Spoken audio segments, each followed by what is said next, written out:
100 câu hỏi thông thường khi đi phỏng vấn xin việc ở Campuchia. Tập 1. Giới thiệu bản thân. Hãy giới thiệu về bản thân bạn. Sôm này nom khuôn nè. Sôm này nom khuôn nè. Sôm này nom khuôn nè. Sôm này nom khuôn nè. Hãy nói về quá trình học tập của bạn. Sôm prap ampi komrit vapthwa robot nè. Sôm prap pi com rit vapthwa robot nè. Sôm prap ampi komrit vapthwa robot nè. Sôm prap ampi komrit vapthwa robot nè. Tại sao bạn chọn ngành học này? Hét ấy nè rớ chùm niên năng. Hét ấy nè rớ chùm niên năng. Hét ấy nè rớ chùm niên năng. Hét ấy nè rớ chùm niên năng. Bạn có thể mô tả điểm mạnh của mình. Nè ai po nia pi chùm nơi khlang robot nè bàn ọt. Nè ai po nia pi chùm nơi khlang robot nè bàn ọt. Nè ai po nia pi chùm nơi khlang robot nè bàn ọt. Nè ai po nia pi chùm nơi khlang robot nè bàn ọt. Điểm yếu lớn nhất của bạn là gì? Chùm nơi soi thông bầm phốt robot nè chia vậy. Chùm nơi soi thông bầm phốt robot nè chia ở vậy. Chùm nơi soi thông bầm phốt robot nè chia vậy. Chùm nơi soi thông bầm phốt robot nè chia vậy. Bạn làm gì để khắc phục điểm yếu đó? Nè thưa vậy đầm bay dốc nè phiếp soi robot nè. Nè thưa ở vậy đầm bay dốc nè phiếp soi robot nè. Nè thưa vậy đầm bay dốc nè phiếp soi robot nè. Nè thưa vậy đầm bay dốc nè phiếp soi robot nè. Bạn là người hướng nội hay hướng ngoại? Nè chia menu smop sngat rư nì dây tràn. Nè chia menu smop sngat rư nì dây tràn. Nè chia menu smop sngat rư nì dây tràn. Nè chia menu smop sngat rư nì dây tràn. Bạn có sở thích hoặc đam mê nào không? Nè miên chầm nong chầm nô chất nà ọt. Nè miên chầm nong chầm nô chất nà ọt. Nè miên chầm nong chầm nô chất nà ọt. Nè miên chầm nong chầm nô chất nà ọt. Bạn thường làm gì vào thời gian rảnh? Nè usa thưa vậy nơ pê tùm nề. Nè usa thưa ở vậy nơ pê tùm nề. Nè usa thưa vậy nơ pê tùm nề. Nè usa thưa vậy nơ pê tùm nề. Kinh nghiệm làm việc. Hãy nói về công việc gần đây nhất của bạn. Sôm prapika nghia đài nẹ ban thưa thmây thmây nì. Sôm prap pi ca nghia đài nẹ ban ធ្វើថ្មីថ្មីនេះសូមប្រាប់ពីការងារដែលអ្នកបានធ្វើថ្មីថ្មីនេះ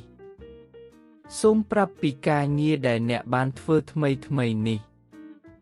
bạn đã làm ở đâu trước đây អ្នកបានធ្វើការនៅណាថ្មីថ្មីនឹងអ្នកបានធ្វើការនៅណាថ្មីថ្មីនឹងអ្នកបានធ្វើការនៅណាថ្មីថ្មីនឹងអ្នកបានធ្វើការនៅណាថ្មីថ្មីនឹង Tại sao bạn nghỉ việc ở chỗ cũ? Hai tờ vậy nè chốt thưa ca nơi còn lại cha. Hai ở vậy nè chốt thưa ca nơi còn lại cha. Hai tờ vậy nè chốt thưa ca nơi còn lại cha. Hai tờ vậy nè chốt thưa ca nơi còn lại cha. Thành tựu lớn nhất trong công việc của bạn là gì? សមិទ្ធផលធំបំផុតក្នុងការងាររបស់អ្នកជាអ្វីសមិទ្ធផលធំបំផុតក្នុងការងាររបស់អ្នកជាអ្វីសមិទ្ធផលធំបំផុតក្នុងការងាររបស់អ្នកជាអ្វីសមិទ្ធផលធំបំផុតក្នុងការងាររបស់អ្នកជាអ្វី Bạn đã từng làm việc nhóm chưa? អ្នកធ្លាប់បានធ្វើការងារជាក្រុមនៅអ្នកធ្លាប់បានធ្វើការងារជាក្រុមនៅអ្នកធ្លាប់បានធ្វើការងារជាក្រុមនៅអ្នកធ្លាប់បានធ្វើការងារជាក្រុមនៅ Bạn có kinh nghiệm làm việc với thời gian ngắn không? អ្នកមានបទពិសោធន៍ធ្វើការងារជាមួយនឹងពេលវេលាខ្លីអត់អ្នកមានបទពិសោធន៍ធ្វើការងារជាមួយនឹងពេលវេលាខ្លី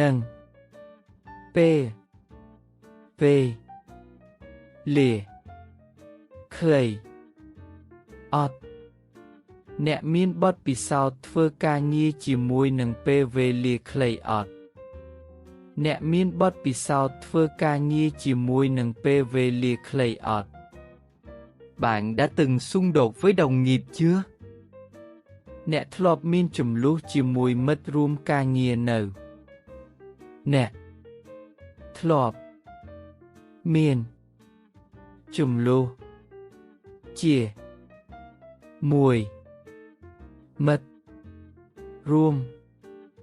ការងារនៅ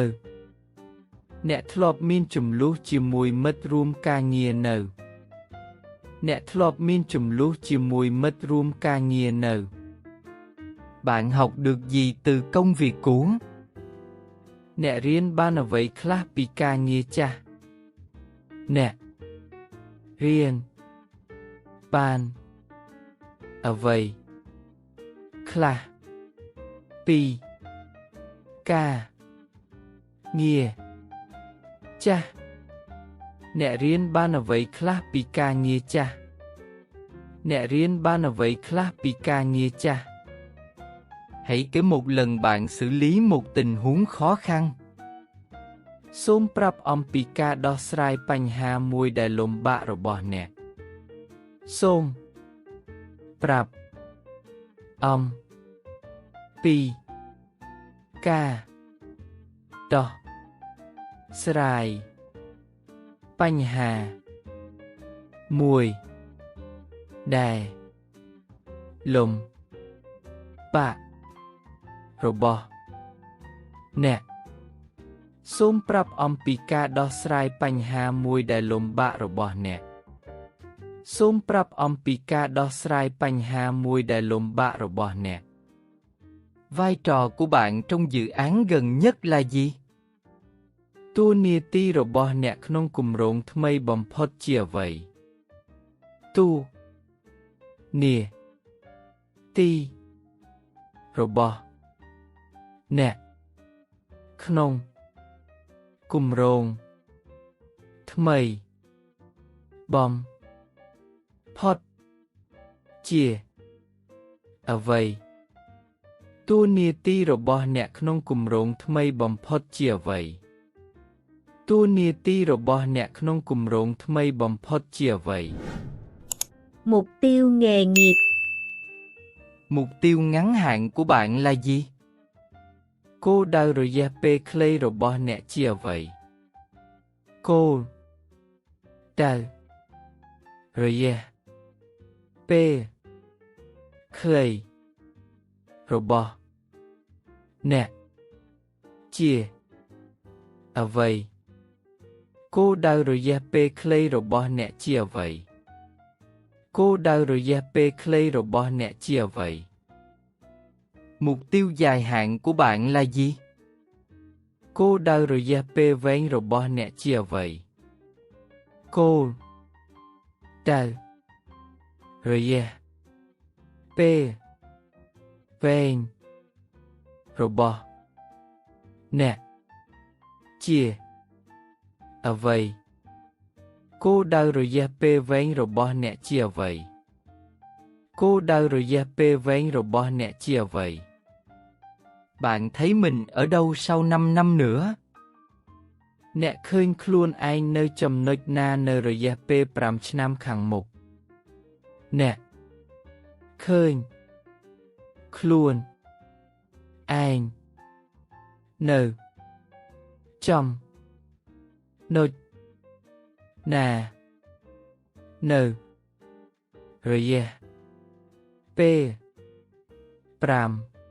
េល5ឆ្នាំខាងមុខអ្នកឃើញខ្លួនឯងនៅចំណុចណានៅរយៈពេល5ឆ្នាំខាងមុខអ្នកឃើញខ្លួនឯងនៅចំណុចណានៅរយៈពេល5ឆ្នាំខាងមុខ Bạn có định học thêm không? អ្នកមានចង់រៀនបន្ថែមអត់អ្នកមានចង់រៀនបន្ថែមអត់អ្នកមានចង់រៀនបន្ថែមអត់អ្នកមានចង់រៀនបន្ថែមអត់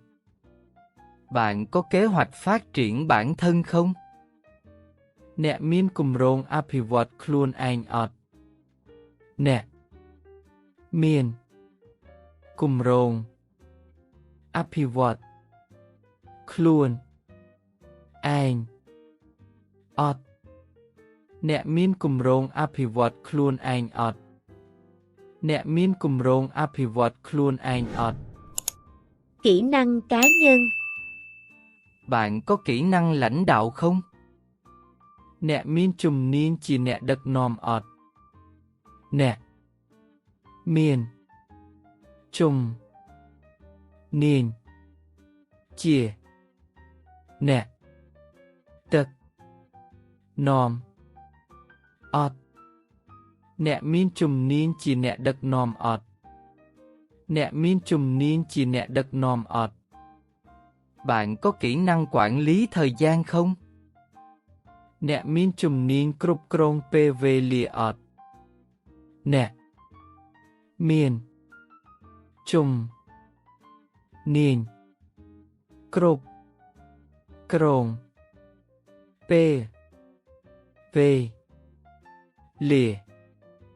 អត់អ្នកមានជំនាញគ្រប់គ្រងពេលវេលាអត់អ្នកមានជំនាញគ្រប់គ្រងពេលវេលាអត់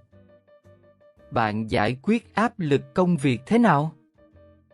អ្នកដោះស្រាយសម្ពាធការងារយ៉ាងម៉េចអ្នកដោះស្រាយសម្ពាធការងារយ៉ាងម៉េច អ្នកដោះស្រាយសម្ពាធការងារយ៉ាងម៉េច អ្នកដោះស្រាយសម្ពាធការងារយ៉ាងម៉េច Bạn thành thạo những phần mềm nào? អ្នកស្ទាត់ជំនាញលើកម្មវិធីណាខ្លះ អ្នកស្ទាត់ជំនាញលើកម្មវិធីណាខ្លះ អ្នកស្ទាត់ជំនាញលើកម្មវិធីណាខ្លះ